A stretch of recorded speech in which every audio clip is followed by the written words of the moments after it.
बच्चों। तो बहुत सारा तो मैं नहीं बोलूँगा, आप लोगों को ज़्यादा पता होगा, क्योंकि क्या होता है करंटली जो चल रहा है वो अपने इमीडिएट सीनियर से समझना होता है।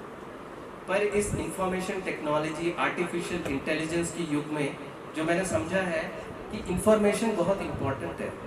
तो घर में बंद रहने से आप आगे बढ़ जाओगे ऐसा ना सोचें। उस समय जब हमारे लोगों को पढ़ना लिखना भी नहीं आता था, बाबा साहेब ने 10 20 100 किताबें लिख दी हमारे लिए, क्योंकि वो ये जानते थे कि चलो आज नहीं तो 50 साल के बाद, 100 साल के बाद, 200 साल के बाद मेरे बच्चे ये पढ़ेंगे और हम अपने पिताजी के, हमारे दादा की किताबें नहीं पढ़ते हैं और दूसरे लोगों की बातें सुनते हैं। तो बहुत सारे लोग मुझसे ये कंप्लेन करते हैं कि अरे यार ये डॉक्टर आदमी हमेशा पढ़ाई की बातें करता है। तो पढ़ाई करनी पड़ेगी, इस दलदल से बाहर निकलना है तो पढ़ना ही पड़ेगा और कोई रास्ता ही नहीं है। बाबा साहेब ने खुद ऐसा बोला, हमारे सशक्त भीम समाज ने लिखा है, देखो शिक्षित करो, आप लोग बहुत अच्छा करो, संगठित करो। मैं देख रहा हूँ कि सब लोग आए हुए हैं यहाँ, बहुत अच्छी बात है, और मैं भी आया हूँ, ये अच्छी बात है। संघर्ष करो, संघर्ष हम लोग कर रहे हैं। तो कोई मुझे कह रहा है कि अरे हमारी सरकार नहीं है, और हमारे सर पॉलिटिकल नहीं है हमारी सरकार नहीं है, दूसरे ताकतें बहुत ताकतवर हो रही है, अभी कैसे करने का, बहुत अंधकार दिख रहा है। तो मुझे ऐसा लगा कि इन लोगों ने अपना इतिहास ही नहीं पढ़ा। कैसे अंधकार से बाबा साहेब हमको निकाल के लाए, ये जानते हैं आप? मेरे से मिलने के लिए पीजीआई में अभी भी 2 महीने की अपॉइंटमेंट है, क्योंकि मैं कुछ ऐसे प्रोसीजर करता हूँ जो इंडिया में कोई नहीं करता। लेकिन क्लाइमेक्स सुनिए, लेकिन मैं अपने ही गांव में अभी चला जाऊँ तो वहाँ एक ऐसा कुआं है जहाँ से मैं पानी नहीं पी सकता। जो लोग मुझे उस कुएं से पानी नहीं पीने दे, उनके बच्चे को भी कुछ हो जाएगा तो मेरे पास ही आना पड़ेगा, अगर इंडिया में इलाज कराना है तो। ये बात मैंने आपको इसलिए नहीं बोली कि मैं बहुत बड़ा डॉक्टर हूँ, मैं तो खुद बोलता हूँ मैं बहुत छोटा डॉक्टर हूँ, मैं बहुत ही साधारण स्टूडेंट रहा हूँ। कभी मैंने टॉक नहीं किया, मुझे कोई ऐसा सम्मान नहीं मिला, लेकिन ये सम्मान मुझे ज़रूर मिला कि मैं बाबा साहेब के धरती से पैदा हुआ और चंडीगढ़ आके और सम्मान मिल गया। लोग मुझे इसलिए बोलने बुलाते हैं माइक पे कि चलो देखते ये बाबा साहेब के सेम जाति से आता है, देखते क्या बताता है बाबा साहेब के बारे में, इसलिए मुझे बुलाते हैं माइक पे। तो मुझे अच्छा लगता है, इससे बड़ा सम्मान और बताइए क्या। सम्मान की बात चल रही है तो ये भी मैंने आज बता दिया। पर पढ़ना पड़ेगा बच्चों, अगर आपके पेरेंट्स भी नहीं पढ़ रहे ना तो भी आपको पढ़ना है, क्योंकि तभी आपको रास्ता मिलेगा। बड़े सारे छोटे बच्चे बोल रहे होंगे कि क्या हमें बता रहे हैं, क्या पढ़ना है।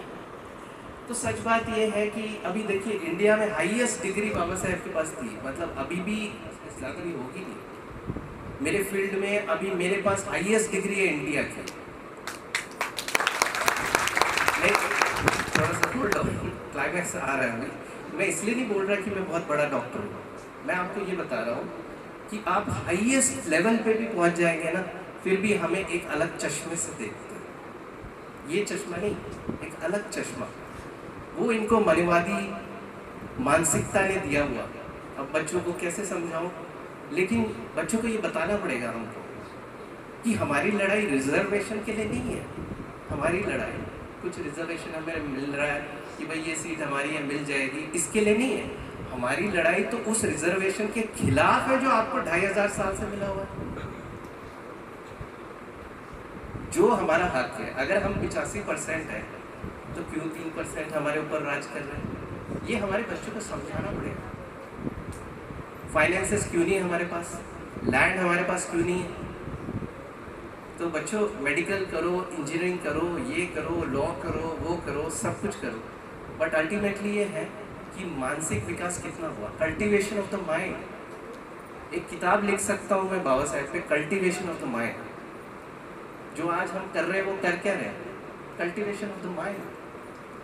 सो देयर इज़ अ बॉडी जो यहाँ खड़ी है, आप देख रहे हो।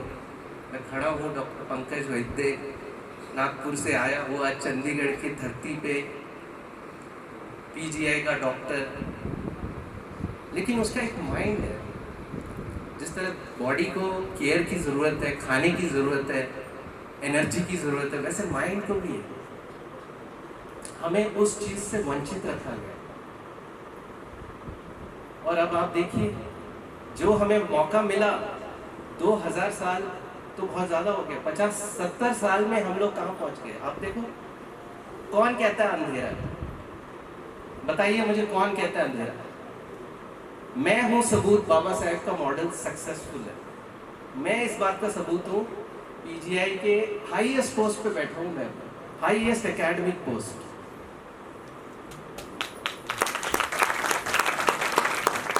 इसलिए नहीं बोल रहा कि मैं बहुत बड़ा डॉक्टर हूँ, मैं बिल्कुल बड़ा डॉक्टर नहीं हूँ।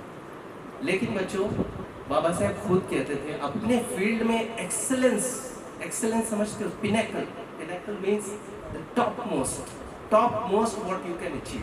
अगर आप आईएएस ऑफिसर हैं, पिनेकल, डॉक्टर अवतार सिंह साहब जैसा बने। अगर आप रेडियोथेरेपिस्ट हैं, मैडम रेखा जैसा बने। मेडिकल सुपरिटेंडेंट वो रही पंचकुला के सबसे बड़े हॉस्पिटल की। हमारे लिए कितनी फख्र की बात है।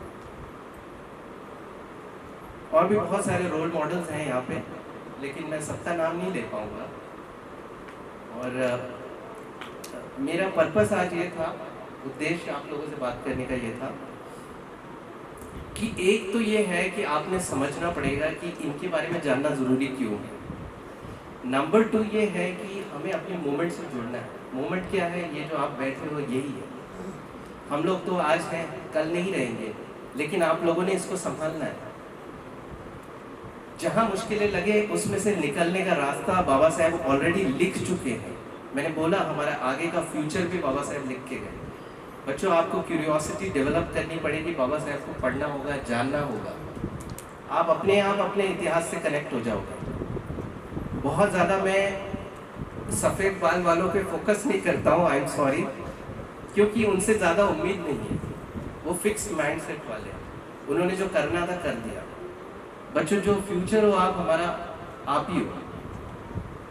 टेक्नोलॉजी का युग है, वो टेक्नोलॉजी सीखो and go bang it. Bang it का मतलब उसे स्मैश कर दो, उसको तोड़ फोड़। इतना पढ़ाई करना है कि बाबा साहेब के सामने खड़े ही नहीं हो पाते थे। कोई नहीं खड़े हो पाए, कोई भी नहीं। तो मेरा मैसेज यही है कि be the best in your field, at least try to be. ठीक है, बाबा साहेब को ये पता था कि मेरा हर बच्चा इतना सक्षम नहीं है कि वो मेरी तरह से कोलंबिया यूनिवर्सिटी जाके पढ़ेगा। उनको पहले कुछ इंकरेजमेंट चाहिए मेन स्ट्रीम में लाने के लिए, इसलिए रिजर्वेशन का कॉन्सेप्ट आया। तो उसमें कोई हीन भावना नहीं है। हीन भावना समझते हो? जो सर भी कह रहे थे ना, इंफीरियॉरिटी कॉम्प्लेक्स की बात नहीं है। It's our right, whatever is there in the constitution is our right. मुझे कोई परहेज नहीं है बोलने में मैं रिजर्वेशन से आया हूँ। मुझे क्यों परहेज होगा? मेरे फादर गिट्टी उठाते थे, उसी ब्रिज पे अब मैं होंडा सिटी चलाता हूँ 100 की स्पीड में। क्यों नहीं चलाऊं? क्यों नहीं चलाऊंगा? तो ये बात हम इस चार दीवारी में गुरु रविदास महाराज के एरिना में तो बोलते हैं, बाहर नहीं बोलते। ये बोलनी पड़ेगी, हम सबको बोलनी पड़ेगी। वो डरने वाले दिन गए। मुझे तो कहीं अंधकार नहीं दिखता, ऐसा लगता है कि हम रोशनी की तरफ बढ़ते जा रहे हैं। ये पॉलिटिकल तो फेजेस है, ये आते जाते रहेंगे। पॉलिटिकल मूवमेंट हमारे सामाजिक मूवमेंट के बराबर नहीं है। हमारा सामाजिक मूवमेंट तो 2500 साल पुराना है, उसको कैसे उखाड़ेंगे? हाँ, बीच बीच में ये जैसे आप कर देते हो ना आप लोग इधर उधर ट्रैक, तो वो सामाजिक मूवमेंट खतरे में पड़ जाता है। तो खुद को कॉन्फिडेंट बनाना होगा, तब हम अपने बच्चों को कॉन्फिडेंस दे पाएंगे। और बच्चों को भेजना है विदेश पढ़ने के लिए। जो माइंड में आइडिया आएगा, थॉट आएगा, तभी तो वो मैनिफेस्ट होगा। गूगल पे सारी फॉरेन यूनिवर्सिटीज़ अवेलेबल है, स्कॉलरशिप भी देती है, बच्चे फ्री पढ़ सकते हैं, पर उतनी काबिलियत होनी चाहिए। आपको पता होना चाहिए कि इस पर्टिकुलर जगह पे जाने के लिए कौन सा एग्ज़ाम लिखना है, कितने मार्क्स लाने, कौन सा सब्जेक्ट पढ़ना है। चलो, if you don't reach the sky, at least you will reach on the stars. चलो आसमान तक नहीं पहुंच पाए तो सितारों पे पहुंचोगे। ऊंचा सोचो, जितना ऊंचा सोच सकते हो वो सोचो। मेरे टाइम में मुझे कोई बताने वाला नहीं था कि विदेश जाके, वरना वहां भी कब्जा कर दिया होता हम बाबा साहब के बच्चों को। मुझे ज़्यादा से ज़्यादा ये बताया कि इंडिया में जो बेस्ट सेंटर है वहाँ चले जाओ। ये बच्चों का, हमारा इंडिया का बेस्ट सेंटर है जहाँ मैं काम करता हूँ। तो पहुँच गया यहाँ। उस छोटे से गांव से यहाँ तक पहुँचने का सफ़र कोई आसान नहीं था। गले में मटकी से लेके गले में स्टेथोस्कोप का सफ़र, अवतार सिंह साहब, गले में मटकी से लेके गले में स्टेथोस्कोप का सफ़र 2 जनरेशन का था। 2 जनरेशन्स। ये लड़ाई 1, 2, 5, 100 साल की नहीं है, जनरेशन्स की लड़ाई है। बच्चे सोच रहे होंगे क्या लड़ाई पे भेज रहे हैं हमें। तो बच्चों, डरना नहीं है, इसमें कुछ नहीं है। अपनी विचारधारा से, ये लड़ाई विचारधारा की, वो हमें आने नहीं देना चाहते, हम चुपचाप बैठने वाले नहीं हैं। बाबा साहब ने हमारे लिए रास्ता खोल दिया, लेकिन प्रिंसिपल्स को स्टिक करना पड़ेगा। भगवान गौतम बुद्ध की फोटो इसलिए लगाइए, मुश्किल है रास्ता जी, मुश्किल है रास्ता जी, लेकिन करना है तो जिद है। खुदा वर्ड कैसे आया आप लोग जानते हैं? खुदा भगवान को बोलते हैं ना, खुदी वर्ड से आया।